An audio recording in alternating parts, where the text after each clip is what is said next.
साथियों, मैं महेश बिश्नोई आपका स्वागत करता हूं अपने YouTube चैनल पर। आशा करता हूं कि आप सभी स्वस्थ होंगे, खुशहाल होंगे और आपकी जो तैयारी है स्टेट की, हरियाणा टीजीटी साइंस की, वो बहुत अच्छे से चल रही होगी। जैसा कि आप जान रहे हैं कि हम स्टेट टीजीटी साइंस की पीवाईक्यू सीरीज अभी हम कर रहे हैं। तो पीवाईक्यू सीरीज के साथ ही आपकी क्वेश्चंस की प्रैक्टिस होनी जरूरी है, इसीलिए हम इस पीवाईक्यू सीरीज को अभी बीच में हम कर रहे हैं। तो पीवाईक्यू सीरीज में आपके लिए मैं दो सीरीज लेके आ चुका हूं, दो वीडियो जिसकी आ चुकी हैं मेरी। आप उनको देखिए, उनके क्वेश्चंस प्रैक्टिस कीजिए, बेस और अपना बेस क्लियर कीजिए। सिंपल सी चीजें, साथ के साथ कुछ टॉपिक्स हैं हमारे, वो अपने आप क्लियर हो जाते हैं। जैसे आज की जो पीवाईक्यू सीरीज है, इसमें हम पहला क्वेश्चन देखने वाले हैं साथियों। जो पहला क्वेश्चन है वो कार्बन वाले चैप्टर से आया हुआ है। जो कार्बन वाला चैप्टर है उससे आया हुआ है 10th क्लास में। ठीक है, तो फर्स्ट क्वेश्चन देखिए, कहता क्या है। Student studies that a soap molecule has two ends. ये कहता है कि एक स्टूडेंट पढ़ता है जो कि क्या पढ़ता है कि सोप मॉलिक्यूल के दो एंड होते हैं, दो सिरे होते हैं। One of which is an ionic and, एक उसमें से आयनिक पार्ट होता है, and other is carbon chain, दूसरी क्या होती है, carbon chain. Which of the following option explains the interaction of soap molecule with oil. किसकी इंटरेक्शन को एक्सप्लेन करना चाहता है? Interaction of soap molecule with oil, oil के साथ उसकी इंटरेक्शन को कौन सा इनमें से एक्सप्लेन करता है? तो याद रखिएगा साथियों, जो सोप है, सोप जो है, सोप क्या होती है? सोप जो होती है वो आपके जो फैटी एसिड्स होते हैं, लॉन्ग चेन फैटी एसिड है, उनके सोडियम और पोटेशियम सोल्ट होते हैं। ठीक है, सोडियम और potassium salts of long chain fatty acid, long chain fatty acid, यानी लॉन्ग चेन फैटी एसिड के सोडियम और पोटेशियम सोल्ट्स जो होते हैं, उनसे आपकी सोप क्या है, बनती है साथियों। ठीक है, अब सोप के अंदर क्या है, आपके पास दो पार्ट होते हैं, दो पार्ट होते हैं। सोप जो मॉलिक्यूल होता है, हम उसको कैसे शो करते हैं? मान लीजिए हम उसको ऐसे शो कर रहे हैं, तो ये जिगजैग लाइन का मतलब क्या है, ये हाइड्रोकार्बन पार्ट है। तो यहाँ COO माइनस Na प्लस या फिर K प्लस होगा, यानी ये वाला जो पोर्शन होता है सोप का, आगे वाला पोर्शन जो आयनिक पार्ट है, जिसमें आपको चार्जेस दिखाई दे रहे हैं, इसको हम आयनिक या फिर हाइड्रोफिलिक पार्ट कहते हैं।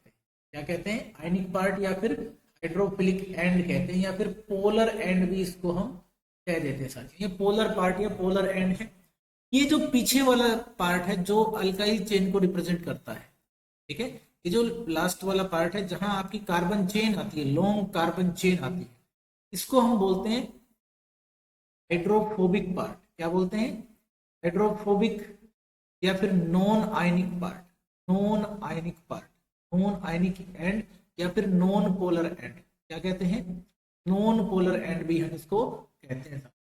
काम कैसे होता है? ये जो सोप मॉलिक्यूल है वो कैसे काम करती है, ऑयल के साथ कैसे अटैच होती है, कैसे इसका काम होता है? अब देखिए, जो आयनिक पार्ट होता है वो वाटर सोल्यूबल होता है। आयनिक पार्ट जो होता है साथियों, वो क्या होता है? वाटर सोल्यूबल होता है। हाइड्रोफिलिक, हाइड्रो का मतलब होता है वाटर, फिलिक का मतलब होता है लविंग, यानी ये क्या होता है, ये वाटर सोल्यूबल पार्ट होता है जो पानी में घुल जाए। हाइड्रोफोबिक पार्ट जो होता है ना, वो वाटर इनसोल्यूबल होता है, पानी में नहीं घुलता है, क्योंकि नॉन पोलर पार्ट होता है। तो एक्चुअल में जो कपड़े पे ऑयल या ग्रीस या डर्ट लगी होती है, उसको चलो हम ऐसे रिप्रेजेंट करते हैं कि ये ऑयल है।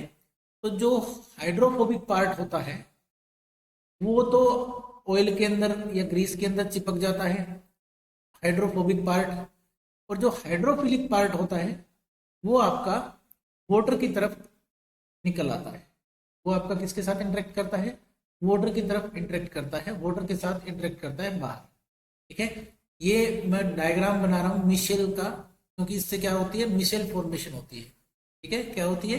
Micelle formation take place. ये एक मिशेली का डायग्राम है, या मिशेल जिसको हम बोलते हैं।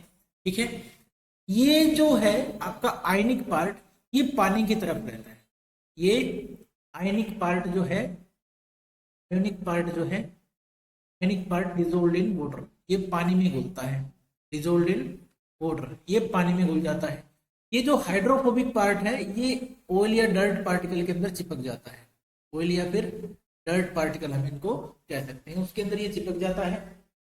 ठीक है। आयनिक पार्ट क्लस्टर की सरफेस की तरफ होता है, जो कि कार्बन चेन जो होती है वो इनसाइड द क्लस्टर होती है, ये कार्बन चेन है। ये जो जिगजैग लाइन मैंने दिखा रखी है, ये क्या है आपकी कार्बन चेन, यानी कि नॉन आयनिक पार्ट है। इसको हम रिप्रेजेंट कर सकते हैं, क्या है ये कार्बन चेन या फिर नॉन आयनिक पार्ट भी हम इसको कह सकते हैं। कार्बन चेन यानी हाइड्रोफोबिक पार्ट हम इसको कह सकते हैं साथियों। ठीक है, ये क्लस्टर के अंदर की तरफ रहेगी। अब जो स्ट्रॉन्ग सरफेस टेंशन होती है डर्ट पार्टिकल की, वो प्रिवेंट करती है वाटर को फ्रॉम स्प्रेडिंग ओवर इट, यानी जो डर्ट पार्टिकल है उसकी स्ट्रॉन्ग सरफेस टेंशन जो होती है ना, वो पानी को इसके ऊपर आने से रोकती है। ठीक है, वो क्या करती है, रोकती है इसको। ठीक है, अब ये जो पार्ट है हाइड्रोफोबिक पार्ट, वो ऐसे ही डर्ट पार्टिकल को क्या कर लेते हैं, सराउंड कर लेते हैं, उसको चारों तरफ से घेर लेते हैं और उसके साथ अटैच हो जाते हैं और एक मिशेल फॉर्मेशन करवाते हैं। मिशेल या मिशेली भी बोल देते हैं कई इसको, तो मिशेल फॉर्मेशन होती है। और ये क्योंकि बाहर वाला पार्ट क्या है, आयनिक पार्ट क्या है, वाटर में सोल्यूबल है, तो वो वाटर की तरफ डिजोल्व होता है, तब ये ऑयल और डर्ट को बाहर खींच के ले आते हैं। ऑयल और डर्ट को कहाँ ले आते हैं, बाहर खींच के ले आते हैं साथियों। अब देखते हैं हमारा आंसर क्या आता है इस प्रोसेस से। देखो चलो, ionic end of the soap interacts with oil, तो पहली बात तो यही गलत हो जाती है, ऑयल के साथ नॉन आयनिक पार्ट इंटरेक्ट कर रहा होता है। पहला ऑप्शन तो यही हमारा गलत ही हो गया, पहला ऑप्शन तो यहीं से गलत हो गया। दूसरा ऑप्शन क्या कहता है साथियों, the closest end of the soap either ionic और carbon chain interacts with oil, ये कहता है कि जो सबसे नजदीक होगा ऑयल के वही उसके साथ इंटरेक्ट करेगा, तो ये भी बिल्कुल गलत है।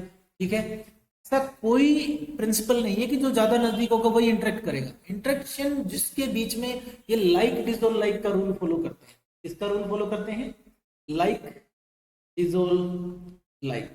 केमिस्ट्री में एक रूल होता है लाइक डिसोल्व लाइक, जो जैसा होता है वो वैसे में ही घुलता है, यानी पोलर पोलर में घुलेगा, पोलर तो पोलर में घुलेगा, नॉन पोलर में डिसोल्व होगा।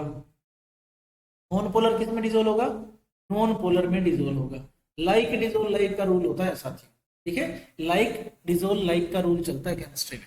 अब देखते हैं थर्ड ऑप्शन की तरफ। हमारा थर्ड ऑप्शन क्या कहता है, कार्बन चेन एंड, यानी कार्बन चेन का मतलब hydrophobic and of the soap interacts with the oil. ये बिल्कुल सही है, ये बिल्कुल करेक्ट ऑप्शन है। जो हाइड्रोफोबिक एंड है, कार्बन चेन वाला एंड है, वही तो ऑयल पार्टिकल के साथ या डेड पार्टिकल के साथ क्या कर रहा है, इंटरेक्ट कर रहा है साथियों। ठीक है, फोर्थ ऑप्शन हमारा क्या कहता है, neither ionic and nor carbon chain interacts with oil since soap is made up from oil. तो ये तो बिल्कुल ही गलत है कि दोनों ही पार्ट इंटरेक्ट नहीं करते, बिल्कुल कर रहा है। हाइड्रोफोबिक पार्ट हमेशा ऑयल या डर्ट के साथ इंटरेक्ट करता है, इसलिए हमारा जो आंसर हो जाएगा साथियों वो हो जाएगा थर्ड वन। आंसर क्या हो जाएगा, थर्ड हो जाएगा साथियों। ठीक है, आगे बढ़ते हैं नेक्स्ट क्वेश्चन की तरफ। तो नेक्स्ट हमारा क्वेश्चन है साथियों, वो क्या कहता है, नेक्स्ट क्वेश्चन जो है वो क्या कहता है कि हमारे पास रदरफोर्ड का अल्फा पार्टिकल एक्सपेरिमेंट है। क्या है, रदरफोर्ड का अल्फा पार्टिकल एक्सपेरिमेंट है। वो क्या शो करता है, के चार ऑप्शन दिए हुए हैं। Electrons have negative charge, the mass and positive charge of the atom is concentrated in nucleus, neutrons exist in the nucleus, most of the space in atom is empty. अब ये पूछ रहा है कि इनमें से कौन कौन सी स्टेटमेंट सही है, इनमें से कौन कौन से कथन जो है, उपरोक्त जो कथन है उनमें से कौन कौन से कथन यहाँ पर सत्य है, जो ट्रू है उनकी बात कर रहा है, करेक्ट कौन कौन से हैं। तो रदरफोर्ड का एक्सपेरिमेंट क्या था साथियों, रदरफोर्ड का एक्सपेरिमेंट क्या था, रदरफोर्ड ने अल्फा पार्टिकल एक्सपेरिमेंट किया था। रदरफोर्ड ने कौन सा एक्सपेरिमेंट किया था, रदरफोर्ड, ठीक है, रदरफोर्ड ने अल्फा पार्टिकल स्कैटरिंग एक्सपेरिमेंट किया था। अल्फा पार्टिकल स्कैटरिंग एक्सपेरिमेंट किया था साथियों। ठीक है, अल्फा पार्टिकल स्कैटरिंग एक्सपेरिमेंट किया था। अब ये जो इसने एक्सपेरिमेंट किया था, उस एक्सपेरिमेंट को इसने किया कैसे था, सबसे पहली चीज तो इसने किसके साथ किया था, उसको गोल्ड फॉइल के साथ, थिन गोल्ड फॉइल, जिसकी थिकनेस क्या थी, जिसकी थिकनेस क्या थी 100 नैनोमीटर के आसपास की जिसकी थिकनेस थी। ऐसी गोल्ड फॉइल के साथ इसने एक्सपेरिमेंट किया था।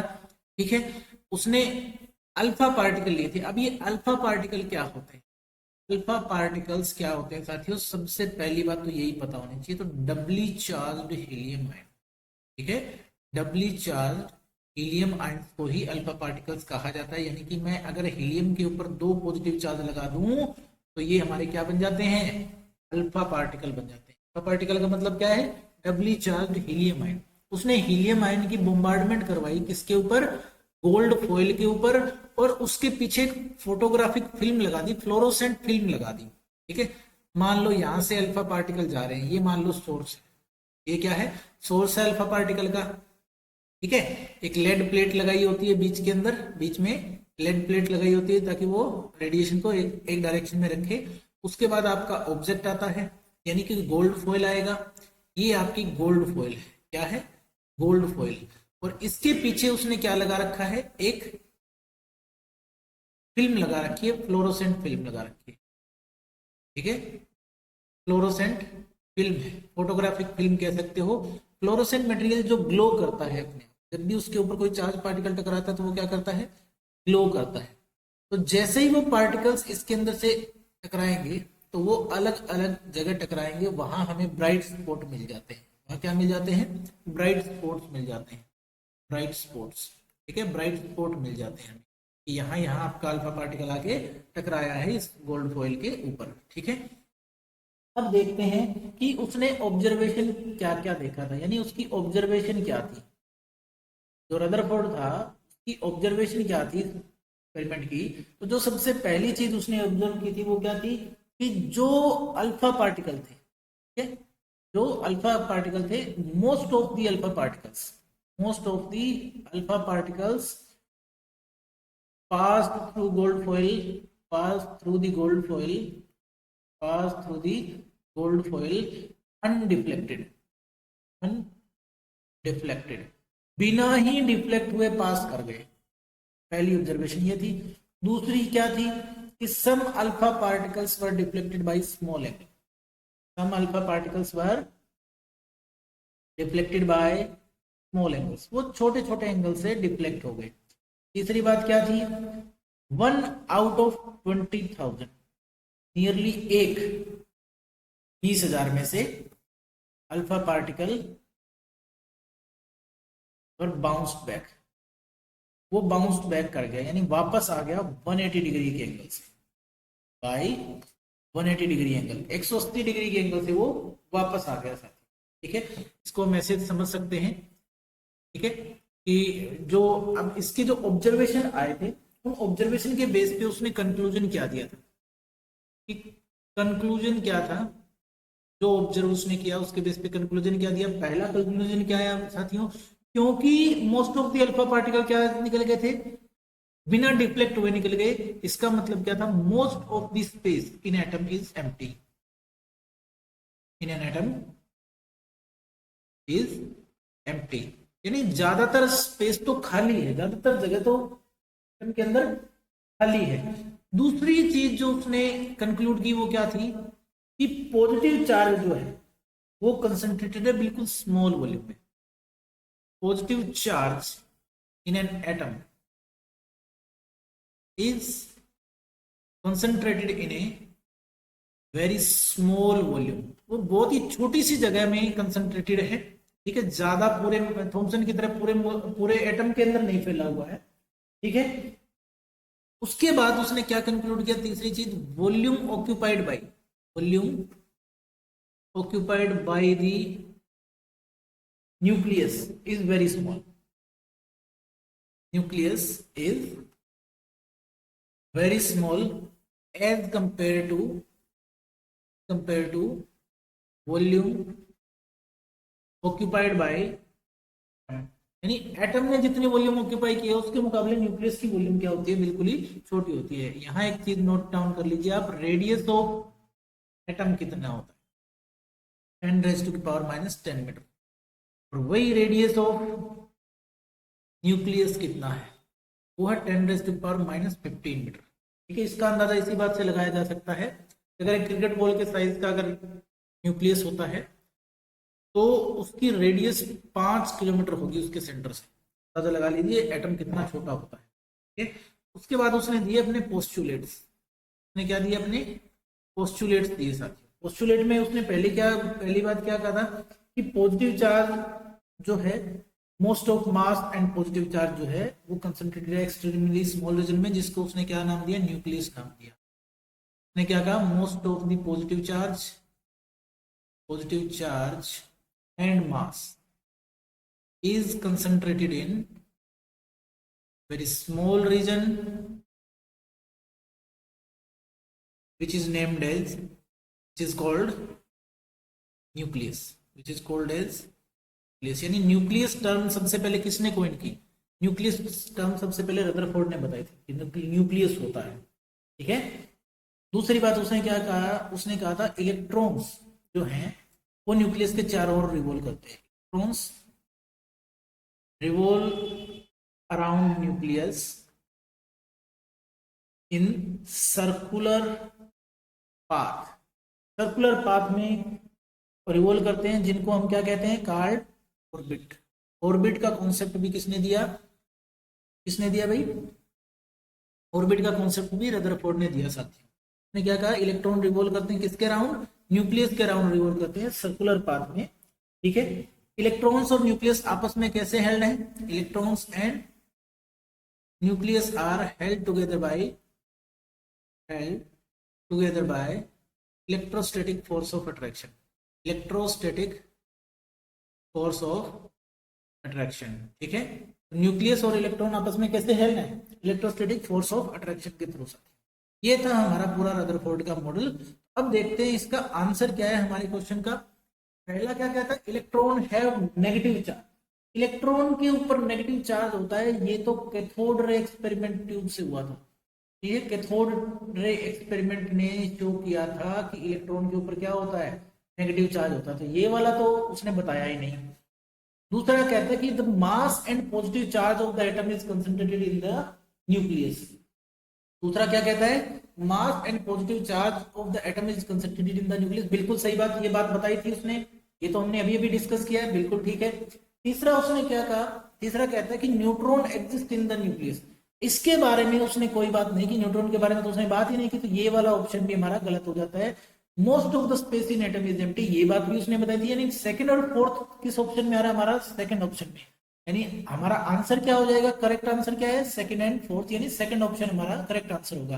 यानी रदरफोर्ड ने सिर्फ और सिर्फ ये शो किया था कि एक तो मास और पॉजिटिव चार्ज जो एटम का वो न्यूक्लियस में कंसंट्रेटेड है, स्मॉल रीजन में, जिसको उसने न्यूक्लियस का। दूसरी बात उसने क्या कही थी कि मोस्ट ऑफ द स्पेस जो एटम है वो एम्प्टी है, खाली है, ठीक है। तो ये दोनों बातें आई हमारे सिर्फ सेकंड ऑप्शन में, इसलिए हमारा ऑप्शन क्या सही है? सेकंड ऑप्शन हमारा बिल्कुल सही है साथियों, ठीक है। आगे बढ़ते हैं नेक्स्ट क्वेश्चन की तरफ साथियों। अगला जो क्वेश्चन है वो आपका मोल कॉन्सेप्ट से है। ये कहता है कि 3.42 gram of sucrose are dissolved in 18 gram of water in a beaker. कि 3.42 ग्राम जो सुक्रोज है, 4-2 ग्राम सुक्रोज जो है, उसको 18 ग्राम पानी में घोल दिया गया है। The number of oxygen atom, किसकी बात कर रहा है? नंबर ऑफ ऑक्सीजन एटम की बात कर रहा है साथियों। ऑक्सीजन एटम के नंबर बताने हैं इस सॉल्यूशन में कितने हैं। Total number of oxygen atom हमें फाइंड आउट करने हैं साथियों, ठीक है। पहली बात, सुक्रोज का मॉलिक्यूलर फॉर्मूला क्या होता है?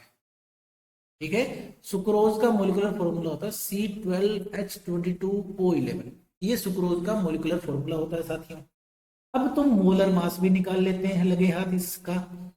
मोलर मास ऑफ सुक्रोज कितना होगा? सुक्रोज का मोलर मास कितना होगा? 12 गुणा 12 तो 44, प्लस में 22, प्लस में 11 गुणा 16, 11 गुणा 16 आ जाएगा 176। तो टोटल मोलर मास कितना आ जाएगा? 342 ग्राम पर मोल। ये आ गया मोलर मास किसका? सुक्रोज का मोलर मास आ गया साथियों, ठीक है। अब हमें ये पता है कि 1 मोल ऑफ सुक्रोज में कितने ऑक्सीजन एटम होते हैं। 1 मोल ऑफ सुक्रोज कंटेन्स कितने? 11 तो एक मोलिक्यूल में होते ही है। 1 मोल में कितने हो गए? 11 इंटू में Avogadro number of oxygen atom, ठीक है। कितने एटम 1 मोल में कितने होंगे? 1 मोल सुक्रोज के अंदर, क्योंकि एक मोलिक्यूल के अंदर कितने? 11 ऑक्सीजन एटम है, तो 1 मोल में कितने होंगे? 11 इंटू में एवोगैड्रो नंबर। Na हमारा क्या है? एवोगैड्रो नंबर है। जहां पर Na हमारा क्या है? एवोगैड्रो नंबर है, जिसकी वैल्यू है 6.022 इंटू 10⁻23, ठीक है। इतनी इसकी वैल्यू होती है, ठीक है। तो इसका मतलब नंबर ऑफ मोल्स अब हम निकाल लेते हैं। पहले number of moles of sucrose निकाल लेते हैं। Number of moles of sucrose कितना होगा। गिवन मास हमारे पास है, मोलर मास हमारे पास है। गिवन मास कितना 3.42 ग्राम, मोलर मास कितना 342 ग्राम, कितना आ जाएगा 0.01 मोल आ जाएंगे। ये number of moles of sucrose आ गए। ठीक है, क्या आ गए, number of moles of sucrose. तो इसका मतलब अगर एक मोल सुक्रोज में इतने ऑक्सीजन एटम होते हैं तो 0.01 mole of sucrose contains 0.01 into में 11 इंटू में 6.022 इंटू 10⁻23 एटम्स ऑफ ऑक्सीजन, यानी इतने एटम उसके पास हो जाएंगे। क्या ये बात सबको समझ में आई भी? इसको हम कैसे लिख सकते हैं और सोल्व कर लें तो इसको अगर मल्टीप्लाई कर ले तो कितना आ जाएगा 0.11 इंटू में 6.022 इंटू 10⁻23 ऑक्सीजन एटम्स इसके अंदर होंगे। ऑक्सीजन एटम्स होंगे साथियों किसके अंदर 0.01 मोल सुक्रोज के अंदर। ठीक है, अब हमें ये भी पता है कि हमें वाटर का मोलर मास गिवन है, वाटर का मास गिवन है, तो number of moles of water भी निकाल लेते हैं। Number of moles of water कैसे निकलेगा, गिवन मास डिवाइड बाय में मोलर मास, तो 18 ही होता है तो एक आया। नंबर ऑफ मोल्स वाटर का कितना आया साथियों, एक आया हमारे पास। कितना आया, एक आया। एक मोल पानी का है तो एक मोल पानी में कितने ऑक्सीजन मॉलिक्यूल हैं, 1 मोल ऑफ वाटर कंटेन्स कितने, नंबर ऑफ मोल्स कितने, एक। ठीक है, एक मोल में कितने वाटर मॉलिक्यूल हैं, एक ही है। H2O में कितने ऑक्सीजन है, एक ऑक्सीजन है साथियों, तो 1 इंटू में 6.022 इंटू 10⁻23 एटम्स ऑफ ऑक्सीजन, इतने एटम आएंगे ऑक्सीजन के, किसमें, एक मोल वाटर मॉलिक्यूल के अंदर इतने आएंगे। ठीक है, एक मोल वाटर मॉलिक्यूल में कितने आएंगे, वो एक मोल वाटर में कितने एटम आएंगे ऑक्सीजन के, 1 इंटू 6.022 इंटू 10⁻23 ऑक्सीजन एटम। तो टोटल नंबर कैसे आएगा साथियों हमारे पास, total number of oxygen atoms. ठीक है, वो कैसे आएगा, तो number of oxygen atoms from sucrose, जो सुक्रोज से आए हमारे पास उनको ले लें, प्लस में number of oxygen atoms from water molecule, तो हमारे पास total number of oxygen molecule आ जाएंगे। तो उनको हम क्या करते हैं, टोटल कर लेते हैं। Total number of oxygen molecule हम निकाल लेते हैं साथियों, ऑक्सीजन एटम्स, ऑक्सीजन मॉलिक्यूल नहीं एटम्स आएंगे साथियों। ठीक है, total number of oxygen atom की बात करें, एटम्स की बात करें तो वो कैसे निकलेंगे, अब उनको हम निकालते हैं कैसे, नंबर ऑफ एटम कितने हैं ऑक्सीजन एटम सुक्रोज में, इतने हैं। ठीक है, ये हमने पहले ही सोल्व कर लिया था, इतने एटम है भाई। ठीक है, सुक्रोज के अंदर कितने ऑक्सीजन एटम है, इतने हैं। 0.11 इंटू में 6.022 इंटू 10⁻23 एटम्स, ये तो आए किसके,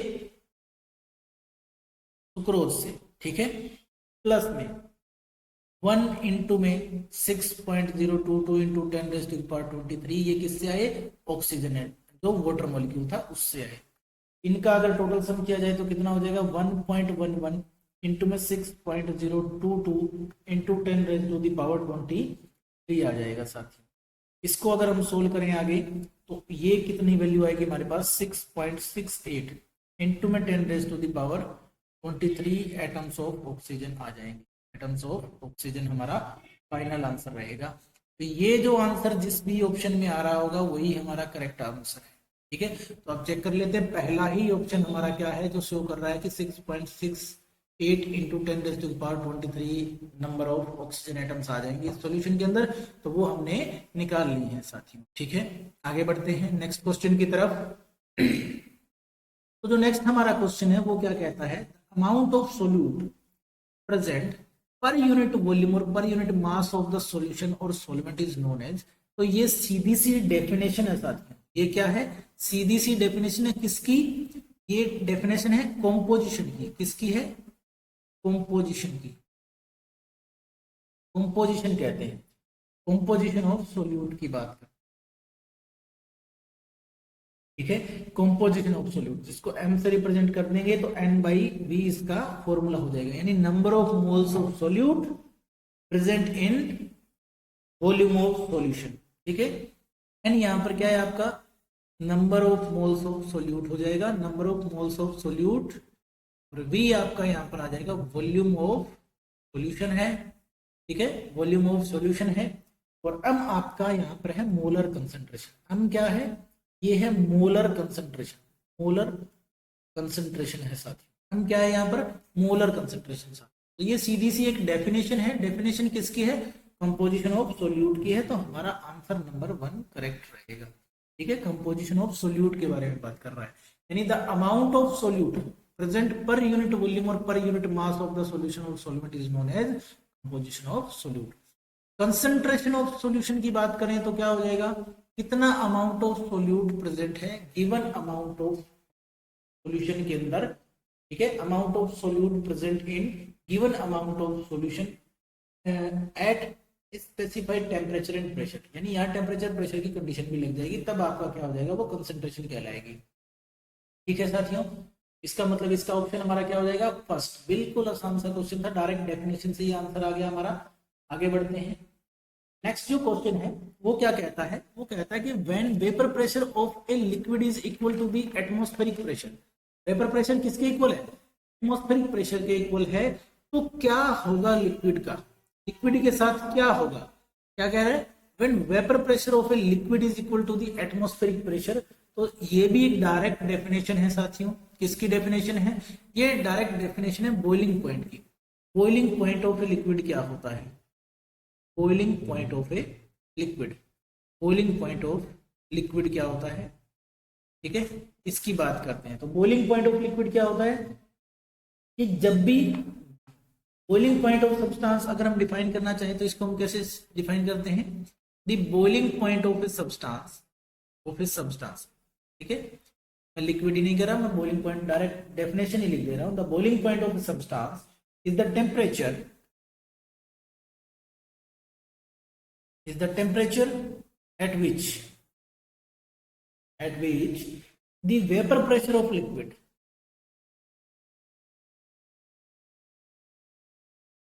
the vapor pressure of liquid equals the pressure surrounding,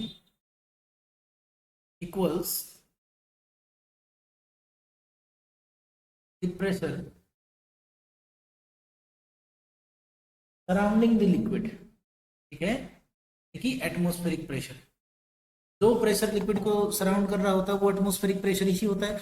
यानी कि जब वेपर प्रेशर क्या हो जाए, vapour pressure of liquid equal to क्या हो जाए, एटमॉस्फेरिक प्रेशर, ठीक है, एटमॉस्फेरिक प्रेशर के इक्वल आ जाए, तब लिक्विड क्या शुरू करता है, starts to boil, starts to boil, यानी बॉइलिंग शुरू हो जाती है, इसलिए वो लिक्विड में क्या चेंज आएगा, लिक्विड बॉइल करना शुरू कर देता है साथी, ठीक है। तो ऑप्शन नंबर 3 हमारा क्या हो जाएगा, करेक्ट आंसर हो जाएगा इसके अंदर, ठीक है। ऑप्शन नंबर 3 हमारा क्या हो जाएगा, करेक्ट आंसर हो जाएगा। क्यों, क्योंकि जब वेपर प्रेशर लिक्विड किसके इक्वल हो जाता है, vapour pressure of liquid atmospheric pressure के इक्वल हो जाता है, तो तब क्या हो जाएगा, वो बॉइलिंग पॉइंट कहलाता है। जिस टेम्परेचर पर ये हो जाएगा वो टेम्परेचर क्या कहलाएगा, बॉइलिंग पॉइंट कहलाएगा, यानी उस टेम्परेचर पर वो लिक्विड बॉइल करना शुरू कर देगा।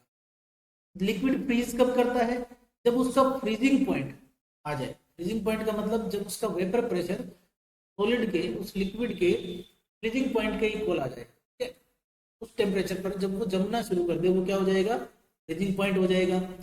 अब ये कहता है चौथे ऑप्शन में, ये क्या कहता है, दूसरे ऑप्शन में क्या कहता है, द लिक्विड बिकम्स विस्कस, ऐसा कुछ नहीं होता, ठीक है, वो विस्कस नहीं होता है, वो बॉयल करना शुरू कर देता है। Liquid does not undergo any change, ऐसा तो होता ही नहीं, तो ये भी ऑप्शन गलत है, ये भी गलत है और ये भी गलत है।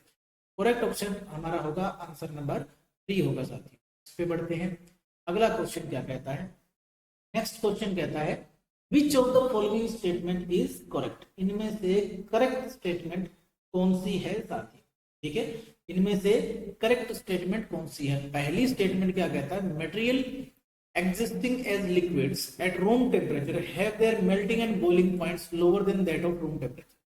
इसको ध्यान से समझिए क्या कहना चाहिए, ये कहता है कि ऐसा कोई भी पदार्थ है, कोई भी सब्सटेंस है जो रूम टेम्परेचर पर लिक्विड की फॉर्म में रहता है, रूम टेम्परेचर पर किसकी फॉर्म में रहता है, लिक्विड की फॉर्म में रहता है, ठीक है, उसका मेल्टिंग और बॉइलिंग पॉइंट लोअर होता है देन द रूम टेम्परेचर। ये क्या कहता है, अगर कोई सब्सटेंस लिक्विड है रूम टेम्परेचर पे तो उसका मेल्टिंग और बॉइलिंग पॉइंट रूम टेम्परेचर से कम रहेगा। क्या ये सही है? ऐसा बिल्कुल नहीं है साथियों, ये बिल्कुल भी सही नहीं है, ये रॉन्ग स्टेटमेंट है। ऐसा क्यों? एग्जाम्पल के लिए हम ले लेते हैं क्या कि वाटर है, ठीक है, वाटर क्या है, लिक्विड होता है एट रूम टेम्परेचर। क्या होता है? लिक्विड एट रूम टेम्परेचर होता है साथियों, ठीक है। अब वाटर का मेल्टिंग पॉइंट कितना होता है? मेल्टिंग पॉइंट ऑफ वाटर ये होता है 0 डिग्री सेल्सियस, और boiling point of water, boiling point of water होता है 100 डिग्री सेल्सियस, ठीक है। तो कहने का मतलब क्या है, ये दोनों लोअर नहीं है रूम टेम्परेचर से, एक चीज हायर है रूम टेम्परेचर से। अब ऐसा तो है नहीं कि हमारे रूम का तापमान 100 डिग्री सेल्सियस ही होता है डेली, ठीक है। इसका मतलब पहली स्टेटमेंट हमारी क्या है, गलत है, ये हमारा आंसर नहीं हो सकता। करेक्ट स्टेटमेंट पूछिए तो नेक्स्ट पे चलते हैं साथियों। To convert a temperature on Celsius scale to Kelvin scale, subtract 273 from the given temperature। ये कहता है कि अगर आपको सेल्सियस स्केल को केल्विन स्केल में बदलना है तो में से क्या घटा देना है, 273 घटा देना है टेम्परेचर में से। ऐसा बिल्कुल भी नहीं होता है, ऐसा बिल्कुल भी नहीं होता है। एक सिंपल सा रिलेशन होता है, temperature in kelvin is equal to temperature given in degree celsius plus में 273.15। यहाँ सीधा 273 लिखा है तो हम 273 ही मान के चलते हैं, लेकिन ये वाला रिलेशन करेक्ट होता है। इससे हम किसी भी केल्विन किसी भी डिग्री सेल्सियस वाले टेम्परेचर को किस में कन्वर्ट कर देते हैं, केल्विन में कन्वर्ट कर देते हैं। जैसे 0 डिग्री सेल्सियस किसके इक्वल होता है, 0 डिग्री सेल्सियस होता है 273 केल्विन के इक्वल होता है साथ, क्योंकि हम डिग्री सेल्सियस की वैल्यू क्या रख देंगे, यहाँ पर 0 रख देंगे तो वैल्यू किसकी आ जाएगी, 273.15 केल्विन के बराबर आ जाएगी। हमें सब्ट्रैक्ट नहीं करना होता, वो गिवन टेम्परेचर में हमें ऐड करना होता है। क्या करना होता है, ऐड करना होता है। इसका मतलब सेकंड ऑप्शन भी हमारा क्या है, करेक्ट नहीं है, ये भी गलत है साथियों। थर्ड ऑप्शन पे चलते हैं, ठीक है। थर्ड ऑप्शन क्या कहता है, the density of ice is less than water. ये बिल्कुल सही बात है। डेंसिटी जो होती है ना, density of ice, density of ice जो होती है वो लेस देन वाटर होती है, ठीक है, वाटर से कम होती है, इसीलिए that's why it's float on water, that's why ice floats on water, floats on water surface, floats on water surface। क्योंकि आइस की डेंसिटी क्या होती है, कम होती है, इसलिए बर्फ पानी के ऊपर तैरती है। तो ये वाला ऑप्शन हमारा बिल्कुल करेक्ट है। एक बार फिर से फोर्थ ऑप्शन और देख लेते हैं, कहीं दो ऑप्शन सही ना हो। तो फोर्थ क्या कहता है, the process involving the transition of a substance from solid to liquid is called sublimation. क्या कह रहा है, ये कह रहा है कि जब कोई सॉलिड लिक्विड में कन्वर्ट होता है तो उसको सब्लिमेशन कहते हैं। बिल्कुल भी नहीं बेटा, गलत है, बिल्कुल भी नहीं, ये गलत है। देखो हमारे पास तीन प्रोसेस है, मान लो ये गैस, ये सॉलिड, तीनों स्टेट में लिख लेता हूं। ये मान लेते हैं कि लिक्विड स्टेट है, ठीक है। तो सॉलिड जब डायरेक्टली गैस में कन्वर्ट होता है उसको हम कहते हैं साथियों सब्लिमेशन। तो हम क्या कहते हैं, सब्लिमेशन। जैसे कैम्फर जो होता है वो सॉलिड होता है, उसको हीट करो वो डायरेक्टली किस में कन्वर्ट हो जाता है, गैस में कन्वर्ट हो जाता है। और गैस जब सॉलिड में कन्वर्ट होता है तो उस प्रोसेस को कहा जाता है डिपोजिशन। क्या कहा जाता है, डिपोजिशन। ऐसे ही जब भी सॉलिड लिक्विड में कन्वर्ट होता है तो उस प्रोसेस को क्या कहा जाता है, मेल्टिंग कहा जाता है। क्या कहा जाता है, मेल्टिंग कहा जाता है। और लिक्विड अगर सॉलिड में कन्वर्ट होता है तो उसको क्या कहा जाता है, फ्रीजिंग कहते हैं। क्या कहते हैं, फ्रीजिंग कहते हैं। ऐसे ही अगर गैस लिक्विड में कन्वर्ट होती है, गैस लिक्विड में कन्वर्ट होती है तो उसको हम कंडेंसेशन कहते हैं। तो हम क्या कहते हैं, कंडेंसेशन कहते हैं, कंडेंसेशन कहते हैं। और अगर लिक्विड गैस में कन्वर्ट हो रही होती है साथियों तो उसको हम कहते हैं इवापोरेशन। तो हम क्या कहते हैं, इवापोरेशन कहते हैं। तो मैंने सारी जो प्रोसेसेस हैं कन्वर्जन ऑफ स्टेट की वो यहाँ पर आपको मेंशन कर दी है। अब इसमें क्या पूछा है, इसमें ये कहता है कि सॉलिड से लिक्विड में कन्वर्ट होने को सब्लिमेशन कहते हैं। तो सॉलिड से लिक्विड में नहीं कहते हैं, सॉलिड से गैस में कहते हैं, इसलिए ये वाला ऑप्शन भी हमारा क्या है, गलत है। करेक्ट आंसर जो है हमारा वो क्या है, थर्ड ऑप्शन है साथियों, ठीक है। स्टेट 2021 में आया हुआ क्वेश्चन है। अभी जो क्वेश्चन हमारे चल रहे हैं 2020 के हम कंप्लीट कर चुके हैं, अभी जो क्वेश्चन चल रहे हैं वो 2000 हमारा, उसके बारे में बात करते हैं। ये क्वेश्चन क्या कहता है, ये कहता है कि मिनरल जो है जो मिनरल पाया जाता है किसके अंदर, क्लोरोफिल के अंदर कौन सा मिनरल एलिमेंट पाया जाता है वो हमें बताना है। तो इसका राइट आंसर होता है मैग्नीशियम। कौन पाया जाता है क्लोरोफिल के अंदर, मैग्नीशियम पाया जाता है साथियों, ठीक है। अब देखो इसके अंदर बात क्या है, सबसे पहली चीज तो फोटोसिंथेसिस जो होता है ना, फोटोसिंथेसिस प्लांट के अंदर वो किसके बीच में होता है, फोटोसिंथेसिस होता है किसके अंदर, क्लोरोप्लास्ट में, क्लोरोप्लास्ट में। और क्लोरोप्लास्ट के अंदर क्या होता है, क्लोरोफिल होता है। क्या होता है, क्लोरोफिल होता है। क्लोरोफिल जो होता है ये पिगमेंट होता है, ये दो टाइप का होता है। क्लोरोफिल क्या होता है, पिगमेंट है, कलर पिगमेंट होता है, जिसकी वजह से ग्रीन कलर दिखता है ना लीव्स का, वही है क्लोरोफिल। क्लोरोफिल दो टाइप का होता है, क्लोरोफिल ए कहते हैं, दूसरे को क्लोरोफिल बी कहते हैं सर, ठीक है। Chlorophyll a and chlorophyll b दो टाइप के पिगमेंट होते हैं। इनके बीच में क्या होता है, मैग्नीशियम पाया जाता है, जो कि ऐसे स्ट्रक्चर से जुड़ा होता है, ठीक है। बड़ी स्ट्रक्चर होती है, रिंग स्ट्रक्चर में पूरी नहीं बना रहा मैं, सिर्फ उसका सेंटर बना रहा हूँ, यानी सेंटर में मैग्नीशियम एटम जुड़ा होता है, मैग्नीशियम मेटल एटम जुड़ा होता है, ठीक है। क्लोरोफिल ए और क्लोरोफिल बी किसमें डिफरेंट होते हैं, क्लोरोफिल ए जो होता है उसके अंदर जो आर ग्रुप होता है वो CH3 होता है, जो अल्काइल ग्रुप या आर ग्रुप जो लिखा होता है वो CH3 होता है। जबकि क्लोरोफिल बी जो होता है साथियों, क्लोरोफिल बी जो होता है उसमें यही आर ग्रुप CHO होता है, एक आर ग्रुप लगा होता है वो क्या होता है, CHO होता है, यानी एल्डिहाइड होता है। इन्हीं में दोनों डिफरेंट होते हैं, ठीक है। मैग्नीशियम जो होते हैं, मैग्नीशियम और आयरन दोनों ही मिनरल रिक्वायर्ड होते हैं क्लोरोफिल के बायोसिंथेसिस के लिए, ठीक है। क्लोरोफिल के बायोसिंथेसिस के लिए कौन रिक्वायर्ड है, मैग्नीशियम एंड आयरन, दोनों किसके लिए रिक्वायर है, biosynthesis of chlorophyll, biosynthesis of chlorophyll के लिए रिक्वायर्ड होते हैं साथियों, ठीक है। दोनों ही बायोसिंथेसिस ऑफ क्लोरोफिल के लिए रिक्वायर्ड होते हैं। मैंगनीज का क्या रोल होता है, मैंगनीज की अगर बात कर लें, ऑप्शन तो हमारा तीसरा ही सही है, फिर भी हम बाकी जो मिनरल एलिमेंट्स हैं उनके बारे में बात कर लेते हैं। मैग्नीशियम के बारे में हो गया, मैंगनीज के बारे में बात करते हैं। इसका क्या रोल होता है, मैंगनीज का रोल होता है एक इसेंशियल कोफैक्टर है। क्या है, इसेंशियल कोफैक्टर है। इसके अंदर भाई इसेंशियल कोफैक्टर है फॉर ऑक्सीजन इवॉल्विंग कॉम्प्लेक्स, किसके लिए, फॉर ऑक्सीजन इवॉल्विंग कॉम्प्लेक्स, जिसको हम OEC बोलते हैं, ठीक है। इसको हम क्या कहते हैं, OEC बोलते हैं, ऑक्सीजन इवॉल्विंग कॉम्प्लेक्स होता है, ठीक है, जो फोटोसिंथेसिस में काम आता है, उसमें इसका essential as a essential cofactor ये काम आता है, ठीक है। मोलिब्डेनम का क्या रोल होता है साथियों, मोलिब्डेनम मोलिब्डेनम का क्या रोल होता है, ये इसेंशियल कंपाउंड होता है दो एंजाइम्स का, जो नाइट्रेट को नाइट्राइट में कन्वर्ट करते हैं और फिर उसको अमोनिया में कन्वर्ट करते हैं, ठीक है।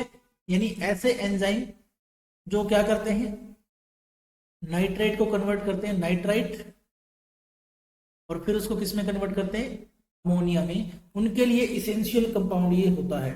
ये सिम्बायोटिक नाइट्रोजन फिक्सिंग बैक्टीरिया के लिए जरूरी होता है, किसके लिए जरूरी होता है, सिम्बायोटिक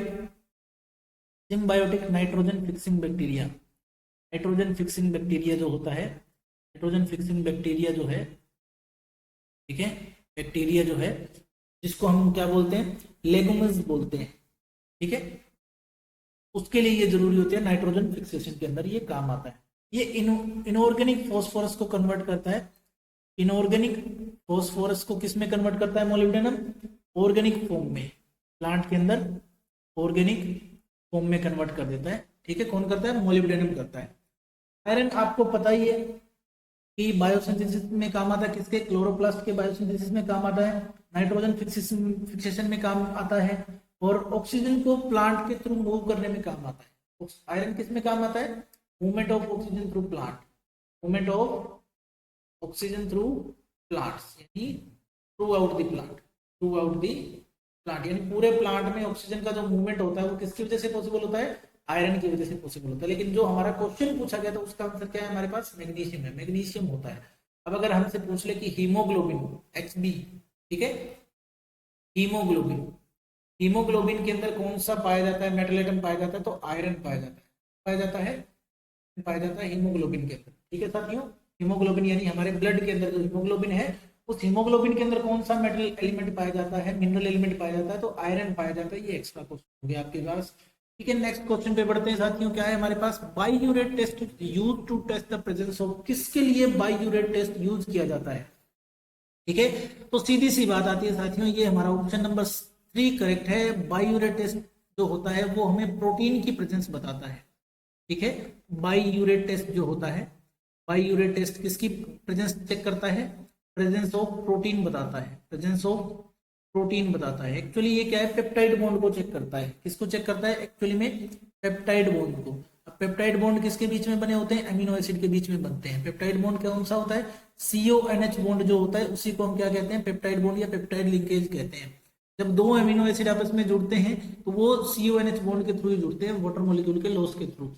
जितने ज्यादा पेप्टाइड बॉन्ड होंगे, ठीक है, more is the number of peptide bond, more is the number of peptide bond, peptide bonds, darker is the colour, darker is the colour of biuret test. ठीक है, बाईयूरेट टेस्ट में जो colour आएगा वो dark आएगा। बाईयूरेट टेस्ट में कौन सा कलर आता है? बाईयूरेट टेस्ट में कौन सा कलर आता है? पर्पल कलर, या पर्पल या फिर वोलेट कलर प्रोड्यूस होता है। क्या होता है? पर्पल या फिर वोलेट कलर इसमें प्रोड्यूस होता है साथियों। कलर की इंटेंसिटी बढ़ेगी जैसे जैसे नंबर ऑफ पेप्टाइड बॉन्ड बढ़ेंगे, ये बात मैंने आपको बता दी अभी। कलर की इंटेंसिटी कैसे कैसे बढ़ेगी? जैसे जैसे नंबर ऑफ पेप्टाइड बॉन्ड बढ़ जाएंगे साथियों। ठीक है, तो हमारा आंसर क्या हो जाएगा? बाईयूरेट टेस्ट किसके लिए यूज होता है? प्रोटीन की प्रेजेंस चेक करने के लिए यूज होता है। अब ये बाईयूरेट बना किससे है? बाईयूरेट बनता किससे? 1% CuSO4 सॉल्यूशन, कॉपर सल्फेट का ब्लू कलर का सॉल्यूशन जो होता है। ठीक है, कॉपर सल्फेट का सॉल्यूशन कैसा होता है साथियों? ब्लू कलर का होता है। इससे क्या बनता है हमारा? बाईयूरेट रिएजेंट। इसको हम क्या कहते हैं? बाईयूरेट रिएजेंट बोलते हैं। बाईयूरेट रिएजेंट क्या है? 1% कॉपर सल्फेट सॉल्यूशन जो होता है वही बाईयूरेट रिएजेंट के रूप में काम करता है। जो कॉपर 2+ आयन होते हैं वो क्या बनाते हैं? चिलेट कॉम्प्लेक्स बनाते हैं। क्या बनाते हैं साथियों? चिलेट कॉम्प्लेक्स बनाते हैं विद पेप्टाइड बॉन्ड। किसके साथ बनाते हैं? पेप्टाइड बॉन्ड के साथ बनाते हैं, पेप्टाइड बॉन्ड्स। ठीक है, फाउंड इन प्रोटीन, जो प्रोटीन के अंदर होते हैं। पेप्टाइड बॉन्ड किस में होते हैं? प्रोटीन्स के अंदर होते हैं। प्रोटीन्स क्या होते हैं? ये पॉलीन्यूक्लियर, ये पॉली अमीनो एसिड्स की प्रेजेंस में होते हैं। यानी प्रोटीन्स क्या होते हैं? एक्चुअल में लॉन्ग चेन्स होती हैं पॉली अमीनो एसिड्स की। अमीनो एसिड्स के चेन होते हैं, लगभग जिनका मास जो होता है वो 10,000 यूनिट से ज्यादा होना चाहिए, और 100 से ज्यादा इनकी क्या होनी चाहिए? यूनिट्स होनी चाहिए आपस में। 100 से ज्यादा अमीनो एसिड्स इनमें जुड़े होने चाहिए। हालांकि इंसुलिन एक ऐसा एग्जांपल है, इंसुलिन जो है ना वो एक ऐसा एग्जांपल है जिसमें ओनली 51 अमीनो एसिड्स होते हैं, फिर भी इसको प्रोटीन कंसिडर किया जाता है। फिर भी इसको क्या माना जाता है? प्रोटीन कंसिडर किया जाता है साथियों। ये एक क्वेश्चन है जो आपसे कभी भी पूछा जा सकता है। इंसुलिन जो है ना उसमें सिर्फ 51 अमीनो एसिड होते हैं, फिर भी उसको प्रोटीन मान लिया जाता है। अदरवाइज कंडीशन क्या होती है? कम से कम 100 अमीनो एसिड होनी चाहिए, 10,000 यूनिट से ज्यादा उसका मास होना चाहिए। ठीक है, नेक्स्ट क्वेश्चन की तरफ बढ़ते हैं साथियों। ये पूछ रहा है हमसे एटॉमिसिटी ऑफ फॉस्फोरस क्या है? एटॉमिसिटी का मतलब नंबर ऑफ, कितने नंबर ऑफ एटम फॉस्फोरस के आपस में जुड़े हुए होते हैं। ठीक है, फॉस्फोरस किस फॉर्म में एग्जिस्ट करता है? एटॉमिसिटी का मतलब क्या है हमारे पास यहाँ पर? एटॉमिसिटी का मतलब क्या है? Total number of phosphorus atom join together. ठीक है, join टुगेदर यानी टोटल नंबर ऑफ कितने फॉस्फोरस एटम आपस में जुड़े होते हैं। फॉस्फोरस P4 की फॉर्म में होता है, इसका मतलब उसकी एटॉमिसिटी क्या होती है? एटॉमिसिटी क्या होती है साथियों? होती है 4 होती है फॉस्फोरस की। ऐसे ही सल्फर जो होता है वो 8 की फॉर्म में एग्जिस्ट करता है, 8 क्राउन शेप स्ट्रक्चर होती है। इसका मतलब सल्फर की एटॉमिसिटी कितनी होती है साथियों? सल्फर की एटॉमिसिटी क्या होती है? वो 8 होती है। ठीक है, सल्फर की एटॉमिसिटी क्या होती है? 8 होती है साथियों। जो फॉस्फोरस है इसका एटॉमिक नंबर कितना होता है? 15 होता है। 15 Z is equal to 15 atomic number होता है। आंसर हमारा बिल्कुल आसान। कितनी एटॉमिसिटी है? 4 है। इसका मतलब थर्ड ऑप्शन हमारा करेक्ट हो जाता है साथियों। नेक्स्ट क्वेश्चन पे बढ़ते हैं, चलिए। How many valence electrons are not shared? ध्यान से क्या लिखा हुआ है? नॉट शेयर्ड, नहीं किए हैं, not shared in the following molecule. तो जो मॉलिक्यूल हमें दिखाया गया है हम उसकी इलेक्ट्रॉन डॉट स्ट्रक्चर लिख लेते हैं। चलो पहले तो ठीक है, ये मान लिया एक बॉन्ड, ये मान लिया दूसरा बॉन्ड, और ये मान लिया तीसरा बॉन्ड, यानी हम इलेक्ट्रॉन डॉट स्ट्रक्चर लिख रहे हैं साथियों। ठीक है, एक बॉन्ड में 2 इलेक्ट्रॉन होते हैं। ठीक है, ये तो शेयर्ड इलेक्ट्रॉन है। ये पूछ रहा है कि नॉट शेयर्ड कितने, कितने शेयर नहीं है। तो क्लोरीन के पास कितने लोन पेयर होते हैं? 3 लोन पेयर प्रेजेंट होते हैं साथियों क्लोरीन के पास। तो हर एक क्लोरीन एटम के पास अपने अपने 3 लोन पेयर प्रेजेंट होंगे। ठीक है, और फॉस्फोरस की वैलेंसी कितनी होती है? फॉस्फोरस की वैलेंसी साथियों होती है 5 वैलेंसी है। 3 इसने बॉन्ड शेयर, 3 इलेक्ट्रॉन इसने शेयर कर लिए बॉन्ड बनाने में, तो 2 इलेक्ट्रॉन इसके एज ए लोन पेयर इसके पास पड़े रहेंगे। तो total number of lone pairs, total number of lone pair electrons, lone pair electrons कितने हैं टोटल, वही क्या होंगे? अनशेयर्ड रहेंगे। वही क्या रहेंगे? अनशेयर्ड इलेक्ट्रॉन्स होते हैं, वो शेयर नहीं हो रहे होते हैं, बॉन्डिंग में पार्टिसिपेट नहीं कर रहे होते हैं। तो कितने लोन पेयर हैं? 1 2, देखो 3 3 6 3 9, 9 लोन पेयर तो हो गए टोटल, 3 क्लोरीन एटम के पास और 1 इसके पास है, टोटल 10 लोन पेयर। यानी टोटल इलेक्ट्रॉन कितने हैं अनशेयर्ड? 10 इंटू में 2 कितने हो गए? 20 इलेक्ट्रॉन्स आएंगे साथियों, यानी 20 इलेक्ट्रॉन, यानी फोर्थ ऑप्शन हमारा बिल्कुल सही रहेगा। 20 इलेक्ट्रॉन अनपेयर्ड है, इनके साथ अनशेयर्ड इलेक्ट्रॉन जो है, नंबर ऑफ अनशेयर्ड इलेक्ट्रॉन जो शेयर नहीं किए गए हैं वो कितने आ जाएंगे हमारे? 20 इलेक्ट्रॉन अनशेयर्ड हैं इसके साथ। ठीक है, इसने जो शेयर नहीं किए हैं वो पूछा है। शेयर्ड इलेक्ट्रॉन अगर हमसे पूछता, शेयर्ड अगर इलेक्ट्रॉन हमसे पूछता तो शेयर्ड इलेक्ट्रॉन कितने हैं साथी? 2 4 और 6, यानी 3 बॉन्ड बने हुए हैं, यानी टोटल 6 इलेक्ट्रॉन्स क्या है हमारे पास? शेयर्ड हैं। और अनशेयर्ड कितने हैं? 20 इलेक्ट्रॉन्स क्या है? अनशेयर्ड है साथी। ठीक है, इसी के साथ साथियों आज का हमारा जो आज की हमारी जो लेक्चर सीरीज है वो खत्म होती है। आशा करता हूँ कि आपको वीडियो लेक्चर्स पसंद आ रहे होंगे, पीवाईक्यू सीरीज आपको पसंद आ रही होगी। आप अपनी प्रैक्टिस को जारी रखिए, एग्जाम जैसे जैसे नजदीक आएगा वैसे वैसे ये प्रैक्टिस ही आपके काम आएगी। ठीक है, अगर आपको कंटेंट अच्छा लगे और मेरी मेहनत आपको अच्छी लगे तो कृपया वीडियो को शेयर जरूर कर दीजिएगा, लाइक कर दीजिएगा और चैनल को सब्सक्राइब करना तो मत भूलिएगा। ठीक है, मिलते हैं साथियों नेक्स्ट वीडियो में, तब तक के लिए